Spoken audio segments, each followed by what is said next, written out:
আগামীকাল ঈদুল আজহা। ঈদ মুবারক সবাইকে। সবার ঈদ খুব সুন্দর এবং আনন্দময় কাটুক। যে দেশে যাবেন সুস্থ এবং সুন্দরভাবে যেন যেতে পারেন, এই শুভ কামনা করে আজকের ভিডিওটি শুরু করেছি। আসসালামু আলাইকুম। দেখতেই পাচ্ছেন এখানে আমি কিন্তু ঈদের আগের দিন রাতের বেলা কিছু রান্নাবান্না করেছিলাম, সেগুলো আপনাদের সাথে শেয়ার করছি। এখানে কয়েকটা মাছের মাথা রান্না করে নিব শুধুমাত্র রাতের জন্য। আগামীকালকে তো ঈদ, দেখা যাক কী করি। সেই সমস্ত সবই আপনাদের সাথে আমি শেয়ার করার চেষ্টা করব। দেখতে থাকেন ভিডিওটি, আশা করছি ভালো লাগবে। যদি একটু ভালো লাগে তাহলে কমেন্টস, লাইক করে দিন, সেই সাথে সাবস্ক্রাইব করে আমার পাশে থাকবেন আশা করছি। এখানে ডাটা দিয়ে রুই মাছের মাথা রান্না করে নিব। হালকা পাতলাই রান্না করব, অত বেশি ঝামেলা করব না, যেহেতু ঈদের আগের দিন বেশ কিছু কাজকর্ম আছে, রাতের বেলা কিছু সেরে রাখতে হবে। সেগুলো যতটুকু পারি আপনাদের সাথে শেয়ার করব, আর না পারলে তো নাই, এতটুকু পর্যন্তই থাকবে। এই যে দেখতেই পাচ্ছেন কিছু ডিম এনেছে, এই কাজটাও কিন্তু আমি ঈদের আগের দিন করে রাখলাম। কেননা ঈদ ভাঙার পরে কিন্তু বাজারে তেমন কোনো কিছুই পাওয়া যাবে না, সেই হিসাবে বেশ কিছু ডিম, কিছু মাছ এনে রেখেছি এবং সেই সাথে কিছু কাঁচা সবজিও এনে ফ্রিজে রেখে দিয়েছি। মাংস খেতে খেতে কিন্তু কুরবানির সময় পরবর্তীতে মাংস একেবারেই খেতে ইচ্ছে করে না, তখন মনে হয় ভাজি, ভর্তা এবং ডাল ভাত খেতে বেশি ভালো লাগে। সেই হিসাবে হালকা পাতলা কিছু বাজার এনেছিল, সেগুলো টুকটাক করে আগের দিন গুছিয়ে নিলাম। আরও কিছু কাজ আমি করব, সেগুলো আমি আপনাদের সাথে শেয়ার করব। তো ডিমগুলো তো অফ ক্যামেরাতে ধুয়ে রেখেছিলাম, কিন্তু একটা যদি ছিদ্রযুক্ত ঝুড়িতে রাখতাম তাহলে আমার কিন্তু আর চেঞ্জ করা লাগতো না। তো যেহেতু পানি রয়ে গেছে, আমি সেগুলো একটু অন্য একটা বোলের ভিতর চেঞ্জ করে ফ্রিজে রেখে দিলাম। আর এখানে দেখতেই পাচ্ছেন ঈদের আগে যত পুরানা বিছানা চাদর যে বিছানো ছিল সেগুলো উঠিয়ে ধুয়ে খুব সুন্দর করে আবার রেখে দিলাম। আর ছেলেদের রুমে সুন্দর করে নতুন চাদরগুলো বিছিয়ে দেব। আমার বিছানাতে আর চাদর চেঞ্জ করব না, এটাই থাকবে।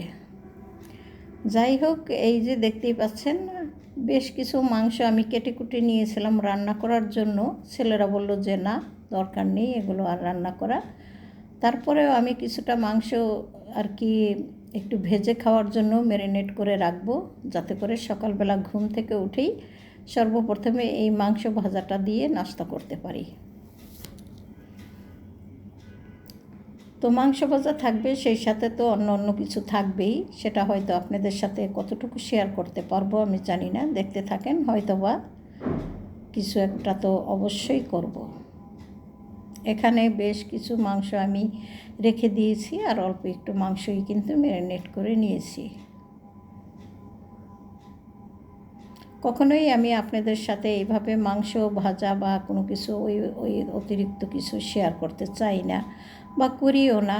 হুটহাট যখন করি তখন তো এমনিতেই করে নিই। আজকে ভাবলাম আমি আপনাদের সাথে একটু শেয়ারও করি। যদিও বা অনেক কাজ আছে আগের দিন, তারপরেও মনে কেমন যেন একটা স্বস্তির ভাব ছিল। আগামীকালকে ঈদ, সেই হিসাবে আসলে একটু মানে রিল্যাক্সেই কাজকর্মগুলো করছিলাম। তো এখানে মাংসগুলো আমি এখন নর্মাল ফ্রিজে রেখে দেব সারা রাত, তারপরে হয়তো সকালবেলা আর কি এই ভাজাভাজির কাজটা করে নেব। তো অফ ক্যামেরাতে আমি আসলে মাংস ভাজা করে নিয়েও আমরা কিন্তু খাওয়া দাওয়া করেও ফেলেছি। এখন আমি কিন্তু সেমাই রান্না করতে চলে আসছি পরের দিন সকালবেলা। এখানে ঈদের দিন সকালে ছিল একটুখানি সেমাই রান্না করলাম। আর অলরেডি গতকাল রাতে কিন্তু আমার হাজব্যান্ড বাড়িতে চলে গেছে, কেননা আমরা এবার দেশের বাড়িতে কুরবানির ঈদ করব। কুরবানির ঈদ করব বলতে কুরবানি দিব, আসলে আমরা ঢাকাতেই আছি। তো উনি কুরবানি দিয়ে যার যা প্রাপ্য তাদেরকে দিয়ে আমাদের আর কি ঢাকা নিয়ে আসবে। তো ওইভাবেই আমরা কিন্তু নিশ্চিন্ত মনে বসে আছি, বাসায় তেমন কোনো ঝুট ঝামেলাও নেই। যেহেতু কুরবানির সময় কিন্তু যত ঝামেলাই থাকুক না কেন, ওই 2টা 3টা 4টার পরেই কিন্তু শুরু হয়। এর আগে কিন্তু যতটা সম্ভব আরামায়েশে থাকা যায়, যদি বেহুদা কাজকর্মগুলো আগের দিন সেরে রাখা যায়। তো সেই হিসাবে আমি কিন্তু সমস্ত কাজকর্ম আগের দিনই সেরে রেখেছিলাম। আর এখন হলো বাসায় বসে বসে শুধু খাওয়া দাওয়ার পালা। তো সেমাই রান্না করেছি, সেই সাথে মাংস ভেজে নিয়েছি। তো ওইটা তো আর আপনাদের সাথে শেয়ার করতে পারিনি। আর এখানে হলো বাড়ি থেকে কাঁঠাল এনেছিল, কাঁচা আম এনেছিল। ভাবলাম যে ছেলেরা কোনো সময় আর কি একসাথেও এত এইভাবে থাকে না, যেহেতু বন্ধ, সারাদিন বাসায় আছে, টুকটুক করে এগুলো বানিয়ে দেব আর আমরা সবাই বসে একসাথে খাবো। কাঁঠালটা ভালোই ছিল, তবে আমার মনে হয় আগামীকালকে খুব ভাঙলে ভালো হতো, কিন্তু এত একটা সেন্ট, কেন জানি আমি আর বসে থাকতে পারলাম না, তাই কাঁঠালটা ভেঙে ফেললাম। তবে খাওয়ার উপযোগী ছিল। যাই হোক, এখানে কাঁঠালটা ভেঙে নিয়ে আমি কিন্তু যে কাঁঠালের যে চামড়া খোসা এগুলো সব আমি ময়লার ঝুড়িতে দিয়ে দিব। বুয়া এসে ঘরবাড়ি মুছে দিয়ে যাবে এবং সেই সাথে ময়লাগুলো নিয়ে যাবে। দেখতে দেখতে কিন্তু সারাদিন চলেই গেছে। এখন হচ্ছে বিকেল 4টা এরকম বাজে। তখন আসছে বাড়ি থেকে। তো মাংস তো দেখলেন যতটুকু আনছে, আলহামদুলিল্লাহ। আর এখানে আমি 5 কেজির চেয়েও বেশি মনে হয় রান্না করতে আগে নিয়ে নিলাম। এমনিতেই সারাদিন চলে গিয়েছে, এখন আর গুছাগাছির কাজটা পরেই করব। আগে হলো মাংস ধুয়ে রান্না বসিয়ে দেব। তো এই যে দেখতেই পাচ্ছেন, আমি কিন্তু বেশ অনেকগুলো মাংস নিয়েছি এখানে। এই মাংসগুলো সম্পূর্ণই রান্না করব। তো খুব সুন্দর করে আসলে মাংসগুলো আমি অফ ক্যামেরাতে ধুয়ে নিয়েছি বেছে কুচে। এখন হলো চলে আসলাম রান্না বসিয়ে দেব আর একটা বড় পাতিলে। অত ছোটো পাতিলে আসলে এতগুলো মাংস নাড়াচাড়া করতে অসুবিধা, সেই হিসেবে আমি পাতিলটা চেঞ্জ করে দিলাম। আর পাতিল আমি আগেই রেডি করে রেখেছিলাম, আমি জানি যে আমি কতটুকু মাংস রান্না করব, সেই হিসাবে আগেই পাতিলটা বের করে রেখেছি। এখানে আদা রসুন বাটা, সেই সাথে জিরা বাটা, আর দিয়েছিলাম হলুদের গুঁড়া, মরিচ গুঁড়া, ধনিয়া গুঁড়া। গরম মশলাটা আমি আসলে অফ ক্যামেরাতে দিয়েছি।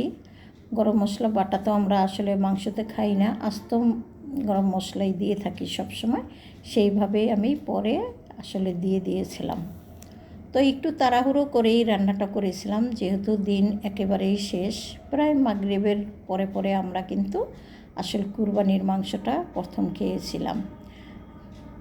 হয়তোবা মাগরিব ভয়ও নাই, তার আগেই কিন্তু রান্নাটা হয়ে গিয়েছিল। যাই হোক, খুব সুন্দর হয়েছিল কুরবানির মাংস। আলহামদুলিল্লাহ, আল্লাহ যেন আমাদের কুরবানি কবুল করে নেন, এই দোয়া করি।